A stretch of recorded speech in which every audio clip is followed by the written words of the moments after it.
Back home. Should I say sweet home this time? I usually have mixed feelings when getting home. Most of the times it gets unexciting after a few days, sometimes it's refreshing and revealing coming home and staying there, not many though. Back to Florida Street and back to Birmingham. No new messages in the voicemail. It's not like I was expecting them. Everybody knows Birmingham is in Alabama, though some folks speecily from far away may say Birmingham is in the Midlands. Nothing could be more untrue actually, although sometimes I wish I lived in another Birmingham. At times it makes you feel stranded in the middle of an empty land, reflected in disenchanting empty roads and new but ramshackle buildings shining in dull under the gray skies. Sometimes the roads look full of disillusionment, ice and rain, so that summer and winter days appear always no matter what as Sundays. Sometimes Birmingham is not so bad, some others, one wished to take one of those endless roads to Jackson, Louisiana, Nashville or sunny Florida, or anywhere far away. Run, drive, hitchhike, whatever would do to be far away from here. It's funny haha, cause at times I don't understand how Lynyrd Skynyrd could miss Alabama that much.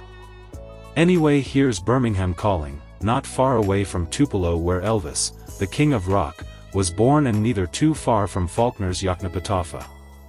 I can't even pronounce that. Other times I feel lucky to be back again at 81 Florida Street, basically and essentially to have a roof to shelter of my own. Having slept in tents, sties, two-star hotels when on the road or even on the very streets, one feels in a palace at home. And that's how I feel. That's true, I live in a palace, I admit it, and I feel content when I think about the places where I have had to sleep.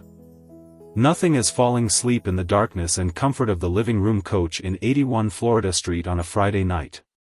I have always lived here, although not in the same house number. My street will always be a part of me, no matter how much I could hate Birmingham on balance. Now officially in house number 81 since my life changed and I decided to buy this house. Even if I could live in a house 10 times bigger or more expensive, perhaps I liked this one from the first time and I never felt the need to go for something bigger or better. Can actually anything get better than 81 Florida Street? Hell no. Not even in dreams. The house is a 2-floor house, not too big but big enough for me, laminated in a modern design with plenty of iron and metal. I always imagine it under the summer sky. It actually looks beautiful if you approach it walking along the street. It has even a small swimming pool that I rarely use, a mini garden around, and beautiful windows that overlook the streets. It has some of the French Riviera, some of the Mediterranean and the summer, a whim from the very first days. Now I've much developed a great sense of minimalism regarding properties. I feel proud above anything of my street, the place where I always lived, tainted in pain and happiness likewise, so that if I look back I always meet a blending of feelings and emotions around it. For the good or the bad, Florida Street is my real home, and I don't imagine myself away from here for very long.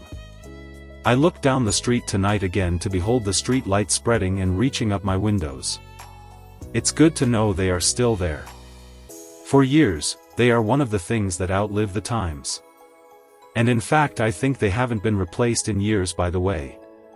It's always been calm and quiet round here, maybe too much.